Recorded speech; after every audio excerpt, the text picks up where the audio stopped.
Hello everyone, good day. This is our community engagement, solidarity and citizenship. And today, we will learn about the societal dynamics and processes. We are now to the lesson 2 with this discussion. So, this time, I will introduce to you the objectives of this lesson. At the end of the lesson, the students should have learned to understand community networks and functions and analyze functions of communities in terms of structures, dynamics, and processes. Societal dynamics and processes. People make dynamic exchanges and interactions that give life and vibrancy to our communities. So, people make dynamic exchanges and interaction. They are giving and receiving something new ideas to develop or improve their community. Di ba yung mga tao sa community is nakikipag-ugnayan sila sa iba para yung isang community ay ma-develop or ma-improve ng maayos. Societal dynamics and processes is about understanding how to find out what each individual human being finds valuable and finding a way to communicate that value to them. Social exchanges. Society cannot exist without interaction among its members. People by nature are social beings that are interdependent with each other. That means we need the interaction of each other to grow or develop our community. So, kailangan natin makipag-socialize sa ating kapwa para makapag-build tayo ng maayos na samahan sa ating community. Kailangan is ikaw na namumuno sa community is makipag-ugnayan ka sa mga nasasakupan mo to grow or to develop your community. All social beings, while unique to each other, are influenced by one particular motivation, and this is self-interest. So when we say self-interest, is driven by our evolutionary tendencies to survive. The example of self-interest is thinking about your needs above the needs of others around you. Individuals as rational beings go through cost-benefit review to see which choice be best suited for their goals or interests. So, as a rational being, we always choose what is the best choice for us. As a rational being, for example, di ba pag bumibili tayo ng produkto is dumadaan muna tayo sa pagsusuri para malaman natin na kung ang isang produkto ba ay naayon sa pangangailangan natin or di kaya ay gusto lang natin pero hindi natin kailangan yung isang produkto. At the end of the day, each person will always choose what best serves his or her interest. Here are corollary assumptions under social exchanges. People weigh incentives and trade-offs, reward or punishment. People are utility maximizers and thus rewarding actions will be reinforced more. People and choices are interrelated and interdependent. All interactions are within the bounds of social norms and expectations. Rational choice also applies to collectives because they are composed of rational individuals that may have influence on behavior and norms within that organization. Humans are rational actors. We make choices that we think are best by calculating the cost and benefits associated with our decision. So, that's why we always choose best choice for us as a rational being. Rational choice also has other assumptions that will shed more light on the motivations that influence the behavior of an individual or a group in a shared environment. That is a rational choice. Completeness. Choices are not equal in terms of value to the individual. Therefore, these options can be sorted depending on relative value or importance. So, in this situation, the value of choices are not equal to the individual.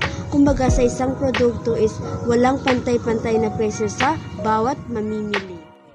When the consumer does not have the indifference between two goods, if faced with apples versus orange, every consumer does have a preference for one good over than other. So, that is completeness. transitivity, choices or variables are interrelated to each other and follows the relation thereof. So, based on defining a relationship between goods, such as if a consumer refers good A to good B and prefers good B to good C, then the consumer should prefer good A to good C. So, that is transitivity. Assalamualaikum and good day, ma'am. I am Nurhaina A. Masukat, reporter number 2 from Group 1.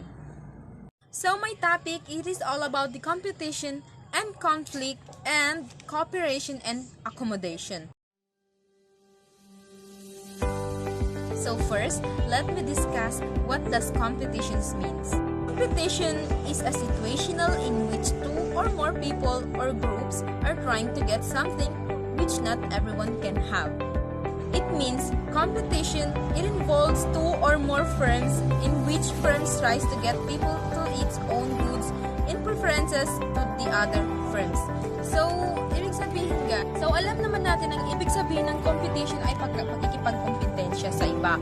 So, halimbawa na lang ito is sa Miss Universe pageant. Kailangan mong lumaban para makuha mo ang goals mo, para makuha mo yung corona. So, ang tawag na dun ay pakikipagkompetensya sa iba. Sabi nga dito, we fight to survive the competition in our own way. Well, let's proceed to the conflict. Conflict comes from a Latin word for striking, but it isn't always violent. Conflict can arise from opposing ideas, or in short, conflict is a struggle or an opposition. For example, if you and your best friend both fall in love with the same person, you will have to find some way to resolve some conflicts. So, means, pag kayong dalawang magkaibigan is in love sa isang tao lamang o isang lalaki is kailangan mong magpaubaya na muna. Yes, magpaubaya. So, that's all for my competition and conflict. So, now, let's proceed to my next topic, which is the cooperation and accommodation. Cooperation and accommodation. So first, let me discuss what does cooperation means. So cooperation is an act or instance of working or acting together for a common purpose or benefit, joint action, more or less active assistance from a person, organization, and etc. So cooperation, dito na napapalubong salitang kampehan or teamwork. Kapag ang isang halimbawa na lang is pag sa larong basketball, napapaloob na dun ang salitang cooperation para ma-achieve nila yung goals na kanilang dapat makuha. Sabi nga dito, happens when people come together and in to achieve a common task or goal. So that is cooperation. So between conflict and cooperation, there is what we call state of accommodation. What does accommodation means? Accommodation, it is the place to live, work, stay, and etc. Or in short, accommodation is a change to the environment and procedures. For example, getting a student to use a private room for taking their exam. Number 2 example, changing the time format. Or offering extra materials or using assistive technology like calculator and computer. That's all for my topic. Again, I am Nurhaina A. Masukat. Thank you. Assalamualaikum warahmatullahi ta'ala wa barakatuhu and good day, ma'am. I am Juhaina Midtimbang, reporter number 3 from Group 1. Social change. Psychologists define social change as changes in human interaction and relationship that transform cultural and social institutions. This change occur over time and often have profound and long-term consequences for society. When we say social change, ibig sabihin ay ang pagbabago sa lipunan. Yun din ang pagbabago sa kultura, istruktura, populasyon o ekolohikal na katangian ng isang sistema ng lipunan. Halimbawa, ang pagbabago ng lipunan ay ang mga karanasan at pagbabagong nagaganap sa ating bansa.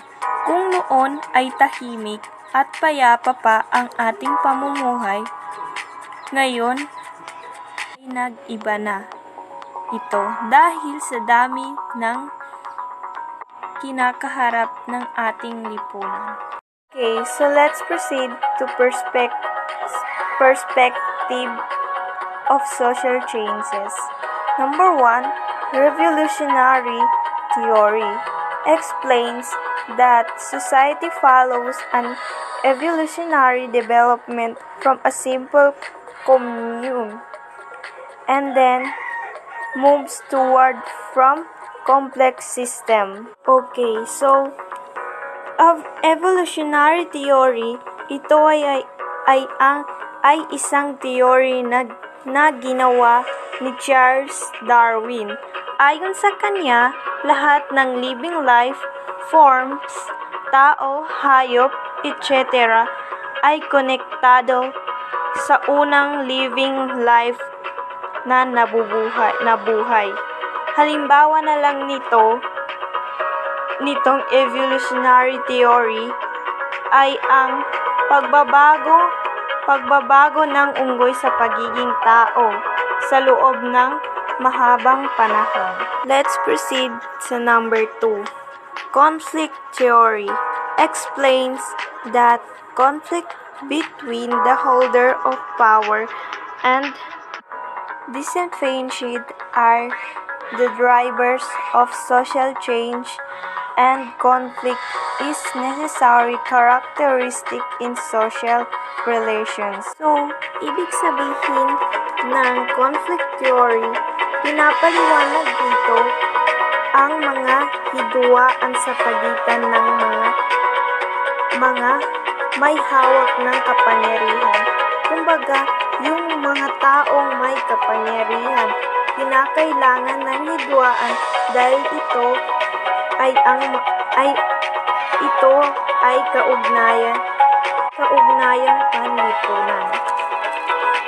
Halimbawa, ay maaaring magamit upang tignan ang mga giyera, karahasan, revolusyon, at mga uri ng kawalang hustisya at diskriminasyon sa pamamagitan ng pagpapaliwanag na mayroong likas na pagkaiba-iba sa lipunan na sanhi ng mga problema ito.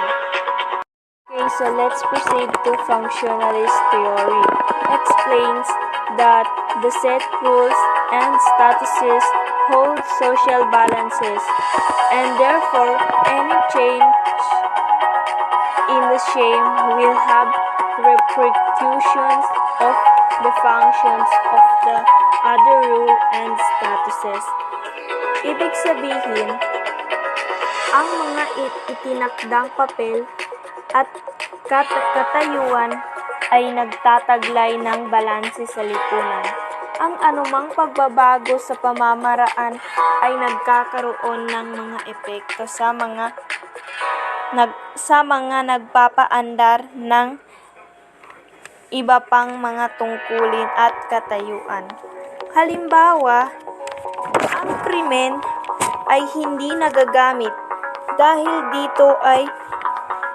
dito ay nauugnay sa pisikal na karahasan, pagkawala ng pag-aari at tao.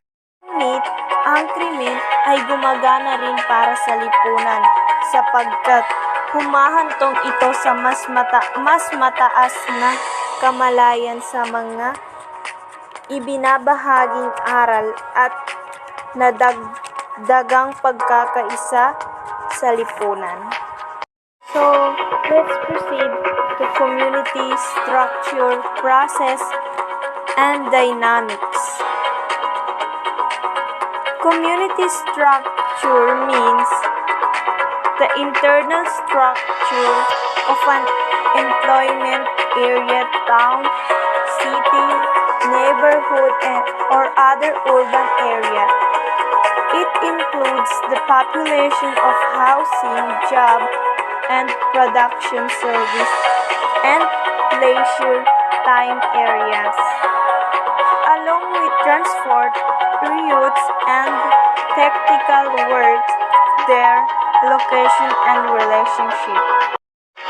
So, community structure, processes, and dynamics. Ibig sabihin nito ay ang pagbabago sa struktura at komposisyon ng community sa paglipas ng panahon. Minsan ang mga pagbabagong ito ay sanhi ng mga kaguluhan sa kapaligiran tulad ng pagputok ng bulkan, mga paglindol, pagbagyo, sunog, at pagbabago ng klima. Yun lamang po at maraming salamat. Society typologies. We must become bigger than we have been, more courageous, greater in spirit, larger in outlook. We must become members of a new race, overcoming petty prejudice, owing our ultimate allegiance not to nations but our fellow men within the human community. Haile Selassie. In order to classify communities, we need to go back to the basics, such as demography, geography, and social paradigms. In this lesson, we will sink deeper into our analysis as we compare and contrast the type of communities. We will zero in on how we classify actors of the community by focusing on their core characteristics while we analyze relational dynamics, learning competences. At the end of the lessons, students should have learned to understand how community are categorized fundamental queries, and compare and contrast typologies of communities, rural, suburban, and urban communities. The area we live is another classification of communities. Scholars see the value of looking into the different geographic locations of where human settlements are to categorize communities by virtue of population, space, and accessibility. Urban. Urban communities are settlements that are highly congested because of the dense of population that can reach millions within a limited space. Due to the volume of people, buildings and other structures are near each other, and economic centers, schools, and leisure areas are very near tourist office, space, and markets. Some people are living in the rice building because of the limited available space in the area. Suburban. Suburban communities are areas that treat between urban and rural communities. These settlements are located in the outskirts of urban areas and are less dense than urban areas or are composed of medium-sized population. Suburban areas are mostly filled with houses, subdivision, and private estates rather than factories and shops. Access to school and market are farther than in urban areas. The buildings are low to mid-rise and people live in houses with large living spaces and usually with yards. Rural. Rural communities are located in the countryside. The houses are far from each other and the density of people living here is the less from the tree. Because trees are less people, access to market and schools are far and requires a long drive. Different forms of transport. Livelihood are mostly from farming and livestock raising. Assalamualaikum warahmatullahi ta'ala wabarakatuh and good morning to your mom. My name is Usay Rehana B. Reporting number 4 from Group 1. My topic is all about formal and informal sector.